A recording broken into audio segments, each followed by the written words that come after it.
এই হলো বন্ধু আমাদের সেই সন্তরা, যেটাকে আমরা কমলা লেবু বলে থাকি। এটা আমাদের দেশি, যেটাকে বলে দেশি বাড়িতে। এই হলো গাছ, এই যে এটা দেখতে পাচ্ছ না, প্রচুর পরিমাণে ফল দিয়েছে।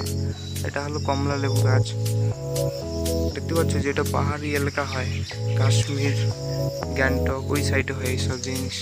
কিন্তু আমাদের বাড়িতে এটা গাছ লাগিয়েছিল ম্যাক্সিমাম 20 বছর আগে, আর আজকে ফল দিচ্ছে।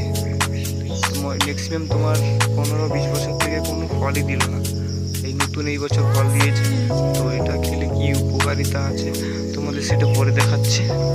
এরকম আরেকটা গাছ আছে, সেটাও দেখাবো।